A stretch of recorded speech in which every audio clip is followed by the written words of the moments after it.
अरे प्रभु को गिन गिन के गालियां देता था शिशुपाल। ये जब शिशुपाल प्रकट हुआ तो बुआ का ही लड़का था, 4 भुजाएं थी। तो इसके जन्म उत्सव के समय फिर श्री कृष्ण बलराम जी भी गए हुए थे। तो आचार्य ने जन्म कुंडली उस समय बाची कि महावीर होगा, ऐसा ऐसा सब वर्णन करते रहे और कहा ये उन्हीं के हाथ से मारा जाएगा जिसकी गोद में डालने पर इसकी 2 भुजाएं हट जाएंगी। तो वहां जितने आए हुए थे रिश्ते नातेदार, समाज के श्रेष्ठ श्रेष्ठ जन, सबकी गोद में शिशुपाल को, और जे भी भगवान श्री कृष्ण की गोद में डाले 2 भुजाएं गिर गई। रो करके उनकी बुआ ने कहा कि मैं भिक्षा मांगती हूं कि मेरे बालक की आपके हाथ से हत्या नहीं होनी चाहिए, तो उनका 100 अपराध क्षमा करता हूं। तो उन्होंने सोचा 100 अपराध काहे को करेगा, का 100 अपराध तक मैं इसे बिल्कुल कोई दंड नहीं दूंगा, वचन देता हूं। ये जब से तोतली वाली बोलना शुरू किया तब से भगवान को गालियां देना शुरू किया था। इसका स्वभाव ही ये वैर, पूरा ऐसा वैर, भगवान को गालियां देता।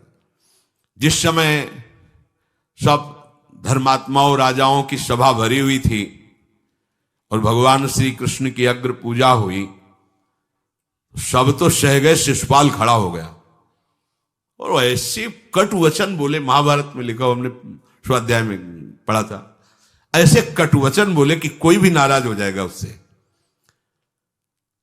तो पहले भीमसेन खड़े हुए और कहा कि अपने बड़ों का सम्मान करना सीख, चूंकि भाई ही लगता है, जैसे कुंती बुआ ऐसे भगवान की वो बुआ का दूसरा है, ये लड़का है।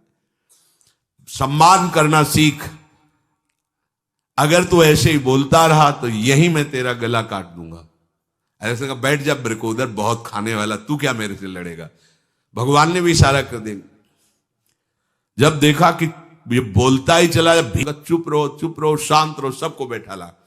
वो गिनती शुरू किए थे, 98, 99 का शिशुपाल सावधान, जो तुम्हारी माता को वचन दिया था बस एक शब्द रह गया है, आगे मुझे दोषी कोई ना ठहराए। 100 तक क्षमा करने की बात कही थी। जे ही, वो तो रुकने वाला थोड़ी था, जे ही आगे बोला सुदर्शन जी के द्वारा उसका वो परम उद्धार हुआ जो बड़े बड़े ऋषि मुनियों के लिए बड़ा दुर्लभ पद कहा गया है। गोपीजनों ने सौंदर्य माधुर्य निधि भगवान को अपना कांत माना, प्रीतम माना। एक ही वृत्ति, कितनी गजब की वृत्ति गोपीजनों की है कि सब कार्य करते हुए कृष्णाकार वृत्ति है। बेचने दही जा रहे हैं, बोल रहे कोई कृष्ण ले ले, दामोदर ले ले, माधव ले ले।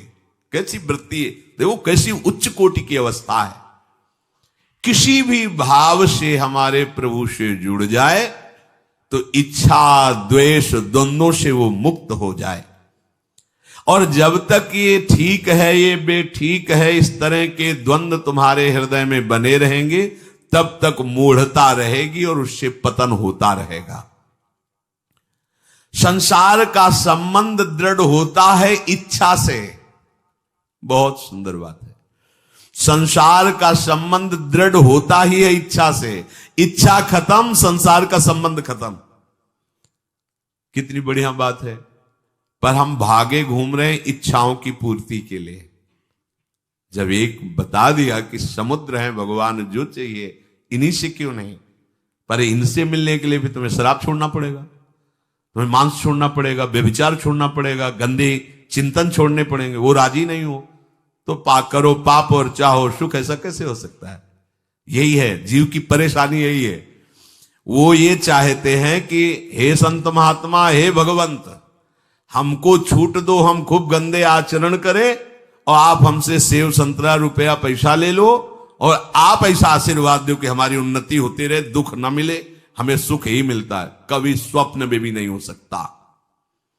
तब लग कुशल न जीव कहूं, सपने हूं मन विश्राम, जब लग भजत न राम कहूं, शोक धाम तज काम। ये दुखों का खजाना काम अर्थात इच्छा, इसका त्याग करके भगवान की शरण में होकर जब तक नाम जप नहीं करोगे, स्वप्न में भी तुम्हें विश्राम नहीं मिलेगा। और नाम जप एक गंदे आचरण करने वालों के हृदय में नहीं हो सकता। नाम परम पवित्र है, ये तभी होगा जब आपका खान पान सात्विक हो, आपका वातावरण सात्विक हो, आपका बोलना उठना बैठना सब सात्विक हो, तब नाम भगवान कृपा करेंगे आपकी जिह्वा। फिर कौन सी इच्छा रह जाएगी, कौन सी इच्छा रह जाएगी? अरे आप विश्वास कीजिए, ये जितनी इच्छाएं हैं सब स्वाप्निक हैं। जब आप सच्चा विवेक धारण करेंगे तो आपसे पूछा भी जाएगा कि जबरदस्ती केवट से कह रहे ले लो, वो कह रहा आप कछुनाथ न चाहिए मोरे, नहीं चाहिए। प्रहलाद जी कह रहे हैं वरदान मांगो, हमारी आज्ञा का पालन करो, तो कह रहे हाँ आपकी आज्ञा का पालन करता हूं, हे नाथ मुझे यही वरदान दीजिए कि आपसे भी कोई इच्छा न रहे। ये वरदान मांगा कि आपसे भी कोई इच्छा। आप सोचो क्या है ऐसा भागवती रस कि जिसको वो मिला तो भगवान से भी कह देते। और भक्त तो बड़े विचित्र विचित्र है, वो भगवान से कहते तुम्हारी इच्छा क्या है प्यारे, बोलो हम पूर्ण करते हैं। तुम्हारी इच्छा क्या है, हमारी तो कोई इच्छा ही नहीं, आप बोलो आपकी इच्छा क्या है, आप क्या चाहते हो, मैं कैसे आपको रिझाऊं। ये जब कामना को लेकर के मनोवृत्ति का प्रवाह संसार की तरफ होता है, तब ये कामना ही हमें राग द्वेष में बांध देती है। जो महापुरुषों ने उपासना करके शास्त्र स्वाध्याय करके अनुभव किया है, उसे ध्यान से सुनो। इच्छाओं से बचने का उपाय, इच्छा ही आपके बंधन का कारण है, इच्छा ही जन्म मरण का कारण है। इच्छाओं से बचने का उपाय, कर प्रमाद मत बनो आलसी, करो सुचारु रूप से काम, अपना काम स्वयं करने में लाज बड़प्पन तजो तमाम। पहली बात, शरीरधारी को किसी दूसरे शरीर से अपने शरीर की सेवा तब तक नहीं लेनी चाहिए जब तक बीमार ना हो जाए, असमर्थ ना हो जाए, चाहे गृहस्थ में हो चाहे विरक्त में हो। ध्यान दीजिए, आप चाहे आपकी पत्नी हो, पुत्र हो, परिवार हो, आप उनके सेवक हैं, क्योंकि वो सब प्रभु के जन हैं। इस भावना से रहोगे, कभी नाराज नहीं होगे, कभी गुस्सा नहीं आएगा, कभी झगड़ा नहीं होगा।